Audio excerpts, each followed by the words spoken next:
შემეცნებით საგანმანათლებლო პროექტი რადიო კინო მზადდება სტუდია კოცის ბაზაზე. პროექტის ხელმძღვანელი კობა ცხაკაია.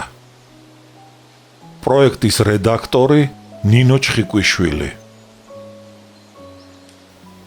თბილისი 2025 წელი.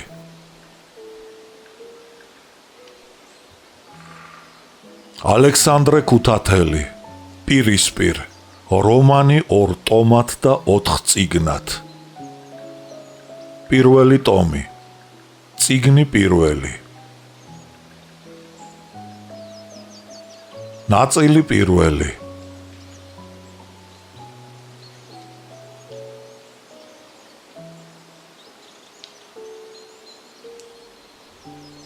ალექსანდრეს ბაღი.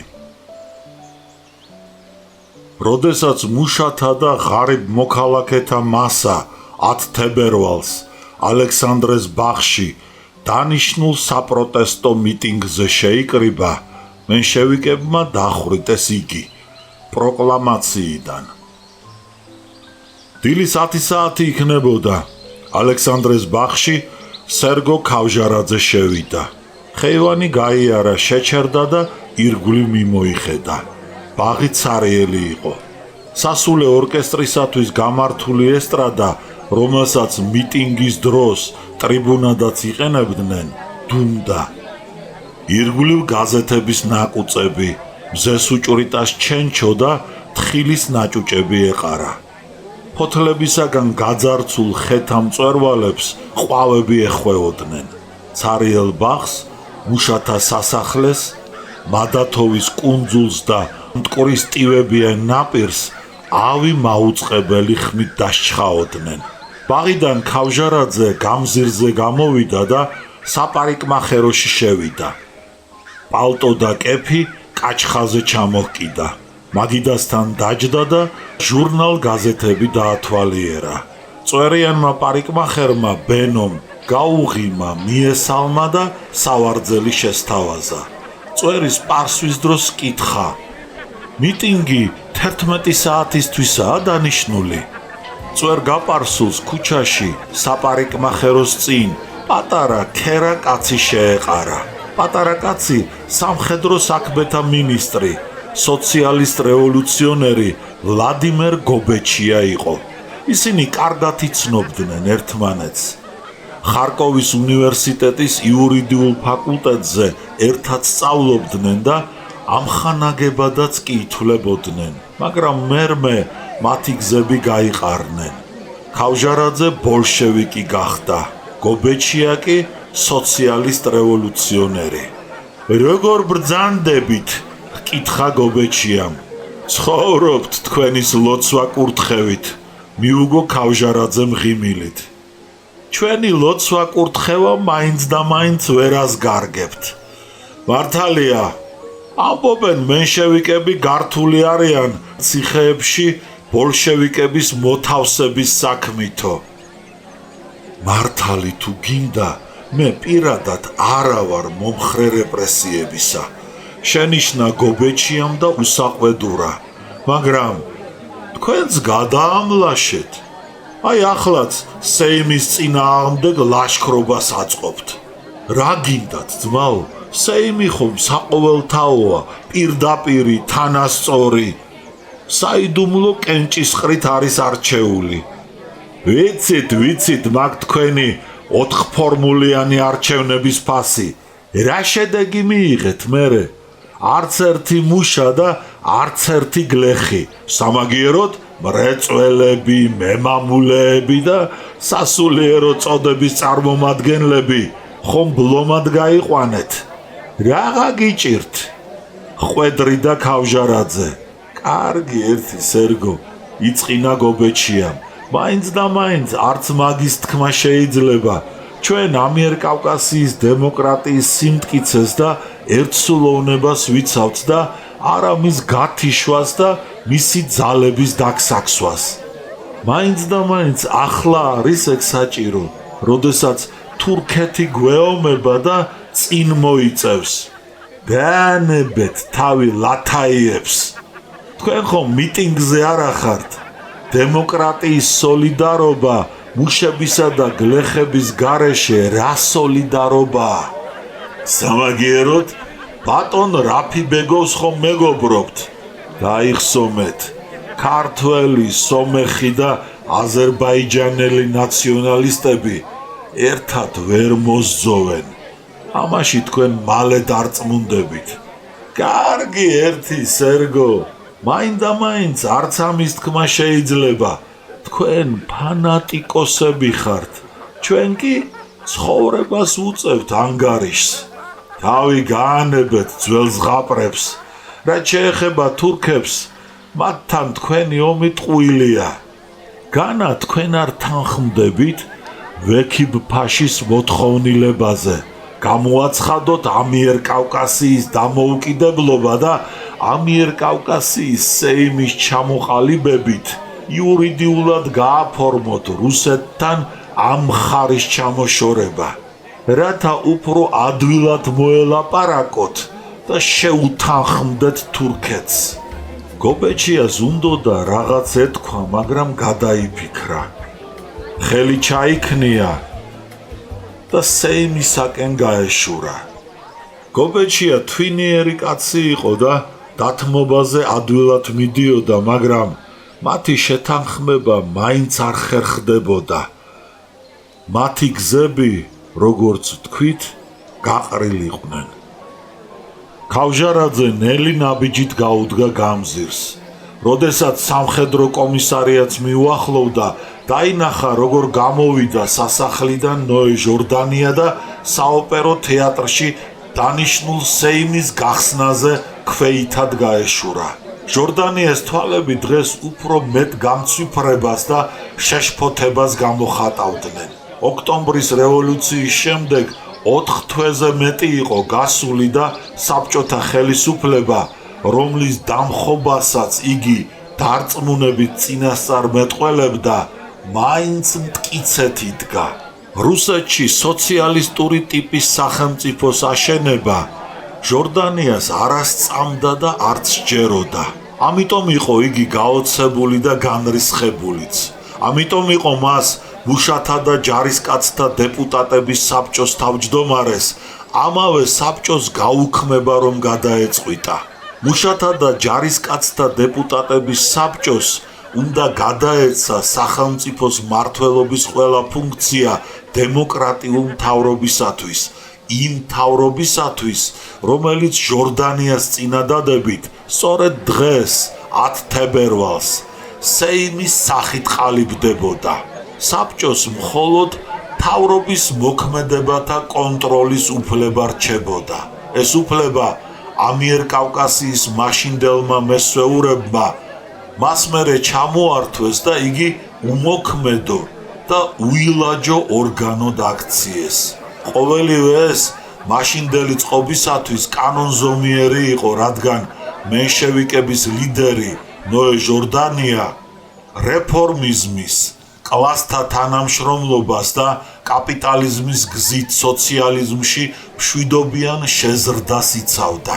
ამიტომ მან თავისი პროგრამის განხორციელება ბურჟუაზიულ ნაციონალისტური სახელმწიფოს მშენებლობით დაიწყო. ვინც ჟორდანიას პროგრამას არ ეთანხმებოდა და მის განხორციელებას ხელს უშლიდა, მენშევიკები მას ხალხის მტრად და მოღალატედ აცხადებდნენ. ნოე ჟორდანიას გვერდით მომცრო ტანის ბრგე ჭაბუკი ოფიცერი იმნაძე მიხვებოდა. ჟორდანიამ თავი დაუკრა ქავჟარაძეს, იმნაძემ კი თვალი მოარიდა და განზე გაიხედა. ეს საქციელი ქავჟარაძეს არ მოეწონა და გაუკვირდა. იმნაძე კარგად იცნობდა მას და აი ახლა 1000 ფიქრი და ეჭვი დაებადა. როგორ ავხსნა იმნაძის საქციელი? რად მომარიდა თვალი? ჩვენი შეხვედრა ყოველთვის მეგობრული იყო. მე ის 1915 წელს სოფელ ლანჩხუთში გავიცანი. მაშინ იგი ჩვენს რიგებში ირიცხებოდა. იგი შველოდა ჩვენს მიტინგებს მოწყობაში. აქაც თბილისში 218 ლეგიონის მიტინგი მან მოგვიწყო ბოლშევიკებს, მაგრამ მერე რა მოუვიდა? ჰო, მართლა ახლა მომაგონდა. 218 ლეგიონის განაიარაღებისა და რუსეთში გამგზავრების შემდეგ იმნაძე შემხვდა და განმიცხადა: ლენინელთა შეურიგებელ პროგრამას არ ვიზიარებო. ამიერიდან მემარჯვენე ბოლშევიკი ვარო. მაშინ მე ამისათვის ჯეროვანი ყურადღება არ მიმიქცევია, მაგრამ ახლა შესაძლოა იმნაძე ჟორდანიას პროგრამას იზიარებს. მენშევიკებს ეკედლება და როგორც ყოველთვის სხვა პარტიიდან მოსული ახალი კაცი სხვაზე უფრო გულმოდგინეობს, ერთგულებას იჩენს და ყურადღების დამსახურებას ცდილობს. იქნებ ამიტომაც დაირცხვინა და ამარიდა თვალი. რა ვიცი. იმნაძე ყოველთვის კეთილსინდისიერი, წესიერი, კვირცხლი და მამაცი ჭაბუკის შთაბეჭდილებას ახდენდა. ფიქრობდა ქავჟარაძე და ერთხელ კიდევ მიიხედა უკან. იქნებ რაღაცა აქვს სათქმელი, მაგრამ არასურს ჟორდანიამ რომ იცოდეს ჩვენი ნაცნობობის შესახებ. მაგრამ იმნაძე ჟორდანიას გვერდით სვლას განაგრძობდა. რაღაცას ეუბნებოდა მას და უკან ერთხელაც აღარ მოუხედავს. ქავჟარაძე ალექსანდრეს ბაღში შევიდა. ტრიბუნასთან მუშები და ჯარისკაცები ჯგუფ-ჯგუფად იდგნენ და უკანასკნელი დღეების განმავლობაში მომხდარი ამბების შესახებ გაცხოველებულად მსჯელობდნენ. ქავჟარაძემ ფარნაო საღარაძე, ბესო ალავიძე, ვანო მახათაძე და ბევრი სხვა ამხანაგი დაინახა. მათთან მივიდა და მიესალმა. მახათაძე ძალიან გამხდარი მოეჩვენა. მახათაძეს მხრები აეჩეჩა და მაზარა კაჩხაზე ჩამოკიდებულივით სჩანდა. იგი მუშებს, ჯარისკაცებსა და წითელ დროშებს გასცქეროდა. მას უყვარდა ეს ხალხი და სწამდა მათი გამარჯვება. გაფიცული ქარხნებისა და ფაბრიკების მუშები წითელი დროშებით შემოვიდნენ ბაღში. მათთან ერთად უამრავი ჯარისკაცი და მოქალაქე. მიტინგის ხელმძღვანელები და ორატორები ტრიბუნაზე ავიდნენ. მიტინგი ბაქოს ბოლშევიკური ორგანიზაციის წარმომადგენელმა კუზნეცოვმა გახსნა. მისი წინადადებით მიტინგის თავმჯდომარედ სერგო ქავჟარაძე იყო არჩეული. ამხანაგებო, მიმართა ქავჟარაძემ ხალხს. დღეს 10 თებერვალს ჩვენ შევიკრიბეთ აქ იმისათვის, რომ განვაცხადოთ პროტესტი ამიერკავკასიის სეიმის გახსნის გამო, რომელმაც იურიდიულად უნდა გააფორმოს საბჭოთა რუსეთიდან ამიერკავკასიის გამოყოფა. დაავგმოთ კონტრრევოლუციური პარტიების, მენშევიკების, ესერების, ნაციონალ-დემოკრატების, ფედერალისტების, მუსავატისტების და დაშნაკების ბლოკის პოლიტიკა. ჩვენ გამოვთქვამთ რევოლუციურ პროტესტს ბოლშევიკების წინააღმდეგ მიმართული რეპრესიების გამო. მენშევიკები განუკითხავად აპატიმრებენ ჩვენს ამხანაგებს თბილისსა და პროვინციაში, ხურავენ ჩვენს გაზეთებს. გუშინ მენშევიკები თავს დაესხნენ და დაარბიეს გაზეთი კავკასკი რაბოჩის, ბრძოლის, ბანვორი კრივის რედაქციები. ამ გაზეთების რედაქციების თანამშრომლები კი დააპატიმრეს. დაემძვინვარებდნენ და ავობდნენ რევოლუციის მტრები. დაეღვრიდნენ რევოლუციურ მებრძოლთა სისხლს. რევოლუცია მაინც გაიმარჯვებს.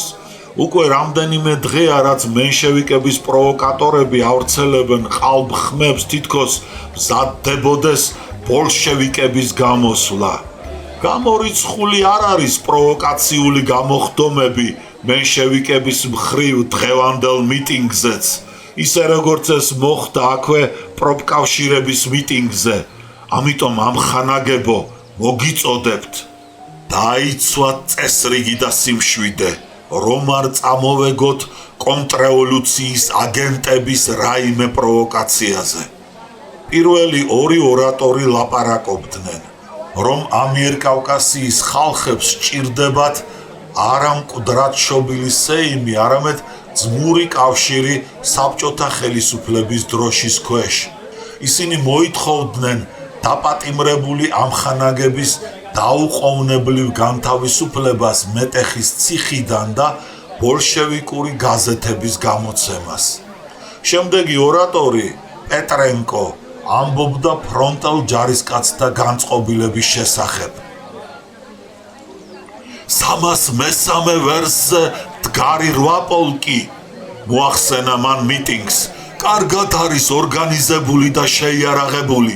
მათ სათავეში მათ მიერ არჩეული კომიტეტები დგანან.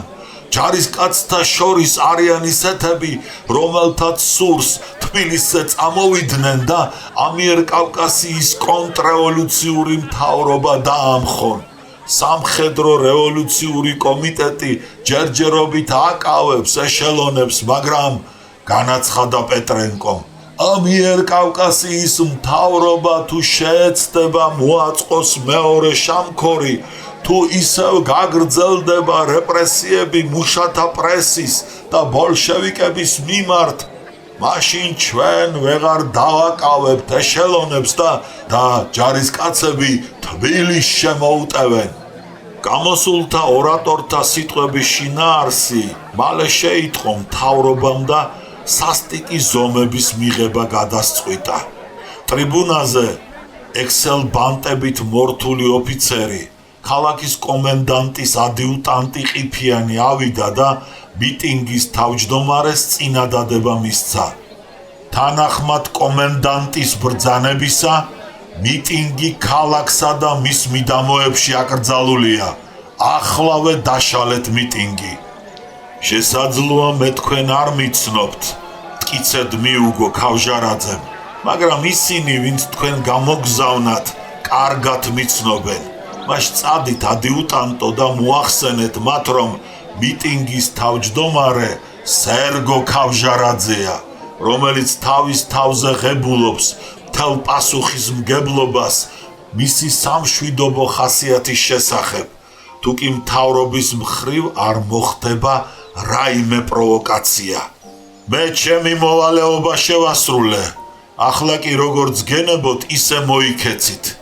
მოკლედ მოსჭრა ადიუტანტმა. ტრიბუნის კიბე ჩაირბინა, ხალხი გააპოდა, ისის იყო ბაღის ჭიშკარში გავიდა, როდესაც გვარდიელი ილარიონ ძნელაძე შეეყარა. ილარიონმა უთხრა, რას გავს აი? შეგროვილან ქალაქის შვაგულში ფირალები და ქვეყნის მოსპობით გვემუქრებიან. მოშორდით აქაურობას. ურჩია ადიუტანტმა და შტაბისაკენ გასწია. ადიუტანტი ქალაქის მცველი შტაბის უფროს ვერეჩკას ეუბნებოდა. მიტინგს სერგო ქავჟარაძე ხელმძღვანელობს. იგი მიტინგის დაშლაზე უარს აცხადებს. ძალით დავშლით. დაიძახა ვერეშჩაკმა და თბილისის საბჭოს აღმასრულებელ ბიუროში გასწია. იქ ამიერკავკასიის მთავრობის ზოგიერთი წევრი მოსულიყო. ულვაშებ გადაგრეხილი, კამეჩის ოდენა გვარდიელი ილარიონ ძნელაძე ამიერკავკასიის სეიმის თავმჯდომარეს ევგენი გეგეჭკორს ეუბნებოდა. არა, ევგენი, ახლავე უნდა ვიფრინოთ ისინი, მერე გვიან იქნება. სალდათები ჩივიან, ქვაზე დავადუღებთ თბილის ქალაქში და არც ერთ მენშევიკს არ დავტიებთო. ვერაფერსაც ვერ დაგვაკლებენ, ამშვიდებდა ევგენი. გვარდია მენშევიკების პარტიული ჯარი იყო. რეგულარულ ჯართან შედარებით უკეთეს პირობებში ჩაყენებული, კარგად ჩაცმულ დახურული და პრივილეგირებული. მენშევიკების ლიდერებსა და გვარდიელებს შორის მეგობრულ ძმაბიჭური, უბოდიშო და მოურიდებელი დამოკიდებულება სუფევდა. ამით აიხსნებოდა ილარიონის შეჭრა ბიუროში, მთავრობის წევრებთან მისი უბოდიშო საუბარი და სახელმწიფოებრივ საკითხებში ჩარევა. განუწყვეტლივ შემორბოდნენ ბიუროში აქელებული გვარდიელები. თანამდებობის პირნი და ალექსანდრეს ბაღიდან ჭორები მოჰქონდათ. მიტინგმა ჩვენს მიერ გაგზავნილი მილიციელები განაიარაღა. მიტინგი მეტეხზე გალაშქრებას და პატიმრების განთავისუფლებას აპირებს. ოთახში საშინელი ყაყანი იდგა. ყველა თავის მოსაზრებას გამოსთქვამდა თუ რა ზომები უნდა მიეღო მთავრობას მიტინგის წინააღმდეგ. შესწყვიტეთ ეს ბაზარი, მოგვეცით მუშაობის საშუალება. დაიძახა მაღალმა და გამხდარმა კაცმა ნოერამიშვილმა და ზედმეტი ხალხი ოთახიდან გაარეკინა. სწორედ ამ დროს შევიდა ბიუროში სამხედრო ტანსაცმელში გამოწყობილი ქალაქის მცველი შტაბის უფროსი ვერეშჩაკი. რამიშვილი მასთან მიიჭრა და განუცხადა. ჩახკეტეთ მიტინგი, არ გამოუშვათ იგი ბაღიდან ქალაქში სადემონსტრაციოდ, თორემ უდიდესი სკანდალი მოხდება. ყოველივე ამას სამწუხარო შედეგი მოჰყვება. ოთახში ადიუტანტი ყიფიანი, შტაბს კაპიტანი ავაქიანი და რამდენიმე სამხედრო პირი შემოცივდნენ. მიტინგის დამთავრების შემდეგ ბოლშევიკები ქალაქში გამოსვლას აპირებენ. დაიძახა ყიფიანმა. სეიმის გარეკვას დაამატა სამოქალაქო ტანსაცმელში გამოწყობილმა საგანგებო რაზმის თანამშრომელმა. მიტინგზე კუზნეცოვი და ბაქოს ბოლშევიკები ყოფილან. დაასმინა მიტინგი ავაქიანმა. კუზნეცოვი, ბაქოს ბოლშევიკები, მოქალაქენო, პანიკას ნუ შექმნით. განაცხადა აუღელვებელი ხმით და სრულიად მშვიდი სახით ევგენი გეგეჭკორმა. ბაღში ჩავკეტოთ მიტინგი, მორჩა და გათავდა. ჩაკეტა არ კმარა. შენიშნა რამიშვილმა და მერმე ვერეშჩაკს უბრძანა. გარეკეთ მიტინგი. თუ არ დაგმორჩილდნენ, ძალა იხმარეთ. თბილისის მუშათა და ჯარისკაცთა აღმასრულებელი კომიტეტის წევრმა რებრუხმა რამიშვილის მრისხანე სახეს შეხედა. ზედ ურყევი გადაწყვეტილება ამოიკითხა, შეშინდა და წაილუღლუღა. მე ვფიქრობ, მიტინგის ძალით გარეკა მიზანშეწონილი არ იქნება და არც ივარგებს. მე მიზანშეწონილად მიმაჩნია. კეთილინებეთ და ხელს ნუ გვიშლით. მე კარგად ვიცნობ ბოლშევიკებს და მათ ხრიკებს. განზრახ მოიწვიეს მიტინგის სეიმის გახსნის დღეს. მათ სეიმის ჩაშლა აქვთ მიზნად. ამის უფლებას არ მივცემთ. გარეკეთ მიტინგი. ისე უბრძანა ვერეშჩაკს რამიშვილმა. მე მაინც ვფიქრობ, ძალით მიტინგის გარეკა არ ივარგებს. ისევ გაუბედავად შეაპარა რებრუხმა. რამიშვილი აღენთო, რებრუხთან მიიჭრა. თვალები ყაჩაღივით შეანათა და უყვირა. მაშ რას გვიბრძანებთ? ნაძირლები და ცილის მწამებელნი ხალხში ათასგვარ ჭორსა და სიცრუეს ავრცელებენ. შხამსა და გესლს ამთხევენ. ამიერკავკასიის რევოლუციური დემოკრატიის მიერ არჩეულ მთავრობას აგინებენ და ათრევენ.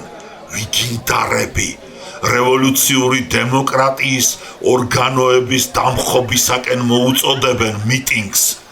ანარქიით, ეშელონებით, სისხლითა და ტყვიით გვემუქრებიან. თქვენ კი არავითარი ზომების მიღებას არ გვირჩევთ. გიცნობთ, რა ვაშკაციც ბრძანდებით. თქვენც ბოლშევიკების ამფსონი ხართ. თქვენც მათ მიგაყოლებთ. რებრუხი დაიბნა და ვერაფერი ვერ უპასუხა. რამიშვილი ვერეშჩაკს მიუბრუნდა და კვლავ უბრძანა. ახლავე უნდა გარეკოთ მიტინგი. არის.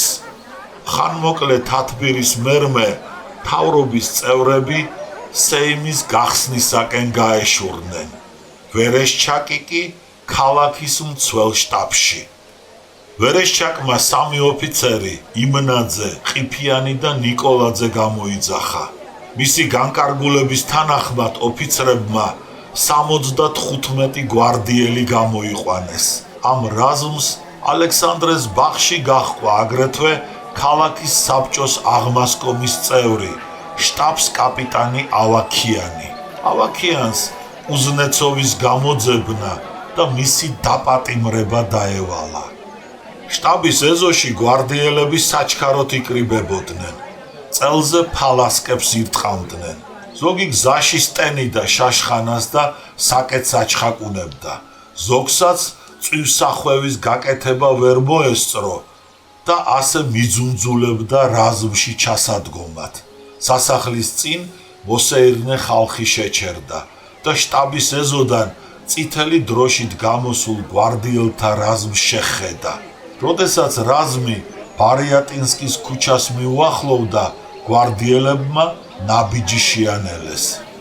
სად მიდიან? რა მოხდა? ეკითხებოდნენ ერთმანეთს გამულელნი.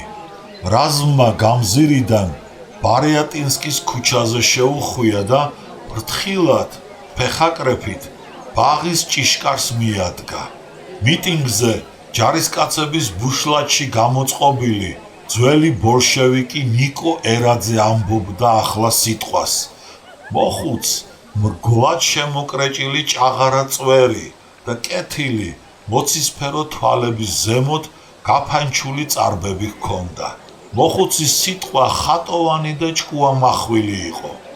მიტინგზე მოსულ მრეცხავ ქალს მარინესაც კი ეღიმებოდა მიუხედავად თავისი ჯავრისა მის ოხუნჯობაზე. ვანო მახათაძემ ტრიბუნიდან დაინახა მარინე და თავი დაუკრა. ამხანაგებო, ამბობდა მოხუცი. ამიერკავკასიის მთავრობამ შამქორში გამართული სასაკლაოს შემდეგ ნიღაბი ჩამოიხსნა. მათი ბრძანებით მიმდინარეობს მასობრივი დაჭერები, ირბევა და იხურება ბოლშევიკების გაზეთები. ახლა უკვე ყველასათვის აშკარაა, რომ მენშევიკებმა უღალატეს რევოლუციას, გასცეს და მიხიდეს იგი მრეწველებს და მემამულეებს. როგორც იუდამ ქრისტე 30 ვერცხლზე გაყიდა. ეს მენშევიკებმა მოსწყვიტეს საქართველო რევოლუციურ რუსეთს. ეს მათ ჩაუკეტეს რუსეთისაკენ მიმავალი კარები ქართველ ხალხს. თუ ვინმე მდიდრდება ახლა ჩვენში, ეს სპეკულანტები, ვაჭრები და მემამულეები არიან. სული სულს იცნობს და გული გულსო ნათქვამია. მენშევიკები მათ დაუმეგობრდნენ და მათ ინტერესებს იცავენ. ამიტომ მენშევიკების ლიდერის ნოე ჟორდანიას თვითოულ სიტყვას ტაშის ცემით და ოვაციით ეგებებიან. ისინი ყველა ჯურის კონტრრევოლუციონერები არიან. ამხანაგებო, მენშევიკების ლიდერი ჟორდანია ისე როგორც სამსახოვანი ღმერთი, მამა, ძედა, სულიწმინდა ასახიერებს თავის თავში საქართველოში არსებულ 3 კონტრრევოლუციურ პარტიას. მენშევიკებს, რომელთაც მოატყვილეს და გაყიდეს მუშები და გლეხები, ნაციონალ-დემოკრატებს, მრეწველების, ვაჭრებისა და მემამულეების ქომაგებს და ფედერალისტებს, ამ უჯარო გენერლების, კოტორაზდაურების, ღდლებისა და შიშარა ინტელიგენციის ხროვას. ამრიგად, საღმრთო რჯულის სიტყვები ღმერთი ერთია, მაგრამ სამსახოვანი, მამა, ძედა, სულიწმინდაო, მენშევიკების ლიდერმა ნოე ჟორდანიამ საქმეთ აქცია. ხალხში სიცილი გაისმა, რომელიც მალე ხარხარში გადავიდა. უცბად ხარხარი შეწყდა, ხალხი ამოძრავდა. ბაღში გვარდიელების შეიარაღებული რაზმი შემოვიდა. ვინც რაზმელების სახე ახლოს დაინახა, ზედ ავის მაუწყებელი განზრახვა ამოიკითხა და შეშინდა. ზოგი გაიქცა კიდეც. მიტინგის თავმჯდომარემ სერგო ქავჟარაძემ შავ ჩოხაში გამოწყობილი შტაბს კაპიტანი იმნაძე იცნო და ტრიბუნიდან ჰკითხა: რა ამბავია? არაფერი, მიუგო იმნაძემ და თავადაც გაქცეულთ გაზძახა. ნუ გარბი ხართ, შეჩერდით. ქავჟარაძე დარწმუნდა, რაზმი ავი განზრახვით არის მოსულიო და ხალხს გაზძახა. ამხანაგებო, დამშვიდდით. ესენი ქართული ლეგიონის ჯარისკაცები არიან. წითელი დროშით მოვიდნენ. სურთ ჩვენს ორატორებს მოусმინონ. მამა გიცხონდა, ჩაილაპარაკა ძნელაძემ. გაქცეული ხალხი დაბრუნდა. ტრიბუნის წინ ისევ სხვა ხალხი ტრიალებდა. მუშათა და ჯარისკაცთა თავებზე წითელი დროშები ფრიალებდნენ. ხალხი დამშვიდდა. სიტყვა ვანო მახათაძეს მისცეს. დღეს დაიწყო მან. მენშევიკები, მუსავატელები და დაშნაკები სამარეს უთხრიან ამიერკავკასიაში რევოლუციის მონაპოვარს. მაგრამ ამხანაგებო, ნუ თუ თქვენ დაანებებთ მათ მუშათა, ჯარისკაცთა და გლეხთა საბჭოების მოსპობას. ბაღის ჭიშკართან შეჯგუფებული რაზმი გველის მორგვივით გაიშალა. გალავნის ხეივნის გასწვრივ გაცოცდა. ხალხი ბარიატინსკის ქუჩას მოსწყვიტა. მიტინგი ისევ ამოძრავდა, შეტორტმანდა. გვარდიელებმა შაშხანები გადმოიღეს, გაიშალნენ. ხეივნები გადაირბინეს და მიტინგს ალყა შემოარტყეს. ასეთივე ალყა შემოარტყა მიტინგს მათადოვის კუნძულის მხრიდან ჭიშკარში შემოსულმა რაზმაც. ეს ორი რაზმი თითქმის ერთდროულად შემოვიდა ბაღში. მახათაძემ ტყვიანფრქვევი დაინახა და ქავჟარაძეს უთხრა: ღალატია. ქავჟარაძე მიბრუნდა. გვარდიელებისათვის სიტყვა უნდა ეთქვა, მაგრამ ერთი სიტყვის თქმა მოასწრო: ამხანაგებო. მაშინვე შტაბს კაპიტანმა იმნაძემ ნიშანი მისცა. ნაგანი გაისროლა. ლულიდან ცისფერი ბოლი ამოიკლაკნა. იმნაძეს მარჯვენა ხელი მაღლა აწეული დარჩენოდა. გაფითრებულიყო. თვალები გიშსავით ანთებოდნენ. პირველი დაშენა ჰაერში გააკეთეს. ხალხმა ვერ გაიგო უცბად რაში იყო საქმე და გვარდიელებს გაოცებით მიაშტერდა. მერმე ბევრი მიწაზე დაწვა და ზოგიც გაიქცა. მეორე დაშენა გვარდიელებმა ხალხისაკენ უფრო ახლოს მიჰმართეს. ტრიბუნაზე მდგართა ყურებთან ტყვიებმა გაიზუზუნეს. მოხუცი ორატორი და რამდენიმე კაცი პირქვე დაეცნენ. მესამე დაშენა ვერაგული იყო. მან სამი კაცი იმსხვერპლა. ბავშვთა და ქალთა წივილ-კივილი გაისმა. ტრიბუნა დაცარიელდა. ზედ მხოლოდ ქავჟარაძე დარჩა. ერთად ნუ გარბი ხართ, ყვიროდა იგი, ნელა დაიშალეთ. ისინი ვერ გაბედავენ, უიარაღო ხალხს ესროლონ. ბაღში გაშენებულ პატარა სახლის კუთხესთან, სანაგვე ყუთზე, გვარდიელმა ტყვიანფრქვევი შესდგა. გამართა და მალე აამუშავა. ქავჟარაძემ ტრიბუნის კიბე ჩაირბინა და ისიც ამხანაგების გვერდით დაწვა. კიბეზე ჩარბენის დროს კეპი გაუხვიტეს. ტყვიანფრქვევი ყოდალას ნისკარტივით აკაკუდებდა ტყვიებს ხის ტანსა და ტოტებს. ჯარისკაცებს ტყეში ბრძოლა აგონდებოდათ. ერთმა რუსმა ოფიცერმა ხეივანში გაირბინა და ბარიატინსკის ქუჩაზე გასვლა დააპირა. გვარდიელებმა შესძახეს და შეაჩერეს. მე პოლკოვნიკი ვარ, საქმეზე მივდიოდი. ბაღში შემთხვევით მოვხვდი, გამიშვით, მოითხოვა ოფიცერმა. დაწექით, პოლკოვნიკო, გასძახა გვარდიელმა. მაშინვე პოლკოვნიკს ფეხში ტყვია მოხვდა და ახლა იგი უნებლიეთ დაწვა მიწაზე. ტრიბუნასთან სერგო ქავჟარაძე და მათი ამხანაგები იყვნენ. დაჭრილი პეტრენკო სისხლისგან იცლებოდა. ისმოდა ბავშვთა და ქალთა ტირილი. აქა-იქ თეთრ ცხვირსახოთს აფრიალებდნენ. ბოლოს იმნაძემ სასტვენი დაუკრა და სროლა შეწყდა. მაშინ შტაბს კაპიტანი ავაქიანი მაუზერით ხელში მიწაზე დაწოლილ ხალხისაკენ გაეშურა. არ წამოდგეთ, არ გაინძრეთ, ყვიროდა იგი, თორემ ყველას დაგხოცავთ. იგი ხან ერთთან, ხან მეორესთან მიიჭრებოდა და სახეზე აკვირდებოდა. კუზნეცოვს ეძებდა. შტაბს კაპიტანო, ეთხოვა ექიმმა ციხელაშვილმა, მე ექიმი ვარ, ნება მომეცით დაჭრილებს დახმარება აღმოუჩინო. აღმოუჩენენ, დარდი ნუ გაქვთ. მოუჭრა ავაქიანმა და გაშორდა. მას ორი გვარდიელი მიჰყავდა. გვარდიელებმა მიწაზე დაგდებულ დროშას ფეხი დააბიჯეს. დროშაზე ეწერა ახალი თავისუფლების განთიადი. მახათაძემ ფეხქვეშ გათელილ დროშას ხელი დასტაცა და მაღლა ასწია. ვის ესვრით? იკითხა მან, უიარაღო ხალხს, ბავშვებს და ქალებს, სირცხვილი და შეჩვენება თქვენ.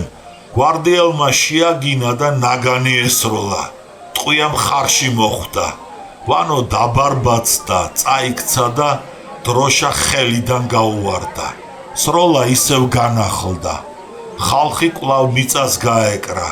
ბავშვები და ქალები შიშისაგან კანკალებდნენ. ხელებს იმტრევდნენ და მოკრუნჩხულ თითებზე იკბენდნენ.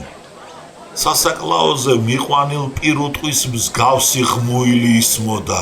გაგვიშვით, შეგვიბრალეთ, ნუ გხოცავთ, გაგვიშვით. თავჟარაძე მიფიქრა, იმნაძე და ავაქიანი მიცნობენ და ალბათ გამათავებენო. მან შეამჩნია, რომ ბაღის ნაწილი გიორგევის ქუჩისაკენ, სადაც ბუკინისტების მაღაზიები ჩარაზმულიყვნენ, არ იყო დაცული გვარდიელების მიერ. თავჟარაძე წამოდგა, მოიკუზა და გაიქცა. რკინის ღობეზე გადახტა და მახლობელ სახლის ეზოში შევარდა. ამხანაგო, ქუდი დამითმე. შეეხვეწა იგი ქუჩიდან ეზოში შესულ სტუდენტს. სტუდენტმა მაშინვე მოიხადა ქუდი და გაუწოდა. თავჟარაძემ თავისი კეპი გადასცა. სალდათის ბაზარი გაიარა, აულაბრის ხიდისკენ მიმავალ ქუჩას დაადგა და გაიფიქრა. აი რისთვის მომარიდა თვალი ამ დილით იმნაძემ. ალექსანდრეს ბაღიდან ისევ თოფის სროლის ხმა ისმოდა. მოხუც მუშას ტყვია ყელში მოხვედროდა. სისხლი თუხთუხით გადმოსულოდა და მიწაზე გუბე დაეყენებინა. ამხანად სურდა მასთან მიცოცებულიყო, მაგრამ მის გვერდით წამომდგარ ჩაბალახიან ვიღაც ვაშკაცისათვის ტყვიას მკერდი გაეგლიჯა. ადგომა არ ხერხდებოდა. ყველა მიწას გაჰკროდა. წაქცეული ჯარისკაცის ხელი სისხლის გუბეში ჩავარდნილიყო. ჭკუაზე შემცდარი ქალის ზარდამცემი კივილი გაისმოდა. იმნაძემ ისევ დაუკრა სასტვენი და სროლა შეაჩერა. ბაღიდან მკვდრები და დაჭრილები მიჰქონდათ. მალე ბაღი დაცარიელდა. მიტინგისათვის აღმართული ტრიბუნას დუმდა. ფეხით გათელილი და გვარდიელების მიერ დახეული წითელი დროშები მიწაზე ეყარა. იქვე ეგდო მახათაძის ხელში ნაჭერი დროშაც, რომელზედაც ახალი თავისუფლების განთიადი ეწერა. ტრიბუნის ირგვლივ მიწა დაჭმუჭნული გაზეთებით, მზესუჭვრიტას და თხილის ნაჭუჭებითა და ჩენჩოთი იყო მოფენილი.